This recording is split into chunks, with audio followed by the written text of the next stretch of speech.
What she's saying about AI and what's happening now into the future, there's a lot to be said about that. Great, thank you. Next, Question. Jaco, I see you have a question. Yeah, also maybe more of a statement.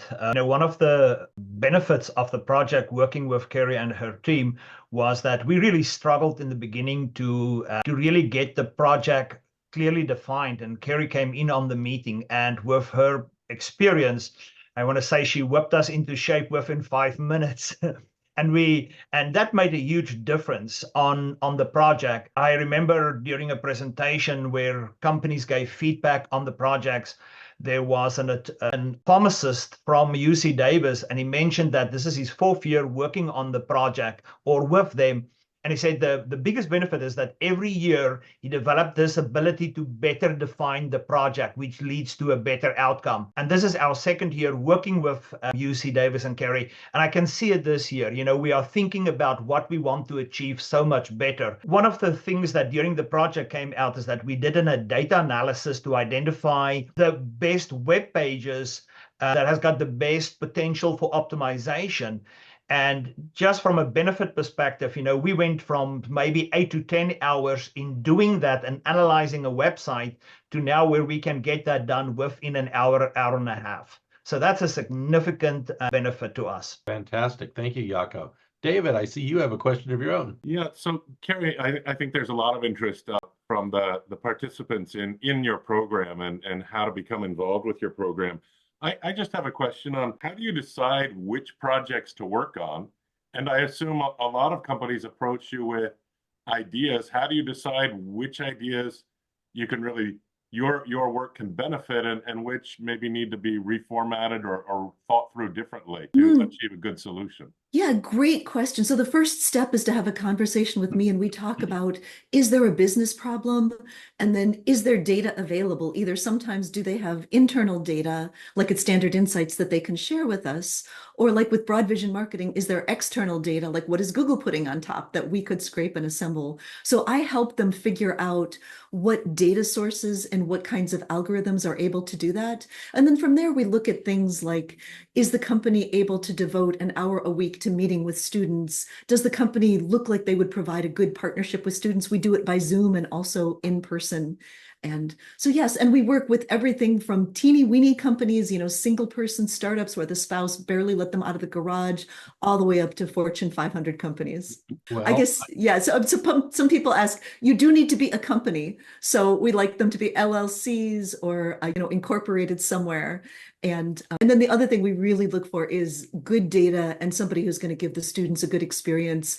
And also, sometimes it looks like it's not quite a fit this year, but we'll come back and I can help them say, do X and Y, and then next year we'll put you in much better shape for it. Kerry, while we wait for other people to raise their hands and become unshy, I wanted to ask you a little bit about, most people seem to lump AI and automation and robotics all in the same bucket.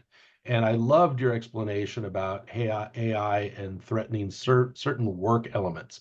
But I'd like to ask you maybe to go a little bit outside your element and talk about automation and robotics. In my mind, that tends to be the greatest threat to the lower trained or lower educated workforce. Certainly being a farmer's son, I saw how machinery impacted the farm. And I'm thinking when we have more autonomous vehicles running around and doing things like that, people without special training are going to be threatened in that way. But I see it as two different threats. Can you comment? A little bit. So the text-based GPT things where you're typing stuff into it and it's giving you words back, that is going to be much more of an impact on these college-educated jobs because that's what they do all day is they sit and type. Yes. Not to make everybody feel super basic in their job, but that's what they do. But then if you look at more of a physical job where you're moving things, it's actually harder to have a robot replace that. It is amazingly difficult to teach a robot to pick up a cup. It is crazy hard to have an autonomous driving vehicle. That's why all of those CAPTCHA things ask you to mark a traffic light or a sidewalk. They're gathering that for training data because they still don't have it as good as they need it to be. So just to say that it is extremely difficult if you have a 3D problem where there's motion because you need to get the computer vision and the computer motion integrated fast enough. So Excellent. There will definitely be impact, but it's harder than it looks to replace that. Thank you so much. Dave, I see you have a question. So I actually have a comment. There are a lot of people on this call who might be thinking, how do I actually apply this, or how would I apply this in my work? And in organizing this talk, I just wanted to say that Jaco had a really interesting insight, which was you don't necessarily have to have the data analytics for your company to improve your operations. I think what Broad Vision Marketing also thought about was, what's some research that Carrie and her team could do that would benefit my clients, that would benefit the people that I serve? And so for those of you thinking about, is there a project that can help you benefit in your business, think about your clients' needs and maybe some research that Carrie and her team can do to help them. So that increases your value as a trusted advisor to the clients that you serve. So that was my comment. And then Carrie, just another question. Personal to me, my son works as a paralegal in an immigration attorney law firm, and he started using ChatGPT about a year ago to do research on experts and expertise that companies want to bring in to the United States. But I just wonder if you and your team have done any work with law firms and what that might be, or if you haven't, where you can see this could work well in a law firm. Yeah, so we haven't done a project yet with a law firm to my knowledge, but we are in talks with 2 or 3 law firms to look at seeing about bringing them on. And I can tell you just very generally, one of the challenges is with an employment law firm. And one of their questions is, can we help them use GPT-like technology to go through an email database and quickly assemble emails that will support or refute an allegation? So for example, if someone is claiming that their boss made them work more than 40 hours a week without overtime pay, most of those email conversations are not going to have a keyword, overtime violation in them. So you can't just search for that. But you can ask ChatGPT to look for things like, hey, boss, I'm working late again, or hey, my paycheck is short again. So we're looking at ways to help use GPT technology for that. Great, thank you. Okay, I'm going to put out the plea again. If you've got questions, I'm happy to feature you and let you ask our guru. Yeah. No hands. That's okay. I'll give you just another redux. Is some of you might be thinking, oh, yes, I knew that all. That's spot on. And in that case, absolutely go have yourself a cappuccino. Some of the rest of you may be feeling this is just absolutely going to melt your brain, and that's okay. Lots of us have had our brains melted by this about every 6 months. What I do want to encourage you to do is just use the tools. It's worth it, in my opinion, to pay the $20 a month or $15 a month to subscribe to the premium version of whatever tool. And while being mindful of, obviously, you wouldn't upload confidential private business information, but try to use it in your daily life. For example, if you're trying to decide what to wear to a business meeting, give it that context, ask it to do that. If you're interested in the macronutrient content of your lunch, tell it what you're having for lunch and ask it to do that. What you want to do is give yourself the fluency and the practice, just as if you were learning a foreign language.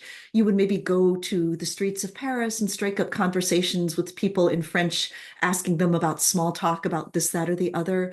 Try to use these tools in small ways in your everyday life. And then the other thing, this may not sit well with many of you, but try to find somebody from Gen Z. So these are people generally 25 years of old and under. And if you can get it, find a middle schooler. And the reason you want these people is they do not really have a memory of working in a world with handheld calculators or newspapers, or when they weren't not only instantly connected to social media, but connected to AI. They are AI natives. And so their way of moving through the world is very different. And you might have to learn some new slang, and you might have to really bite your tongue at times, but it's really interesting to watch their whole experience. In particular, for example, many of them don't talk on the phone anymore. They only text, and they only do AI chats, and they also expect perfect, quick responses from humans at all times. And this is a little bit maybe because they're young and impatient, but it's mostly because they've been growing up with their expectation is Netflix will serve them whatever they want instantly. They've never had to wait for the 6 o'clock news. So use it in your daily life and try to learn from the young folks around us. Jaco, do you mind holding for one moment? We have another person ahead of you. If you could lower your hand, and I'll come back to you. So we have a person in the audience, unfortunately, with the same name, Vicky McGee. Could you share your name and ask your question? If you're the person that's in the attendees group that raised your hand, you're being featured right now. Are they still on mute? No, they're allowed to talk. I'm going to remute them. And Jaco, why don't you go ahead and go? Kerry, when you think just of what you've seen people using AI, what are some of the things that you've seen how they use ChatGPT to improve, say, things such as creativity, innovation, and problem solving? Do you have certain examples that's really good for us to sort of know in general? Yes, a really good way to do it is you want to give it a framework. And so, for example, let's say I'm trying to plan a vacation to Egypt. What you would do is you would first say, I am this many years old. I'm an American woman looking to travel with one person to Cairo, Egypt for 1 week. So you want to give it as much context framing as you can. Yeah.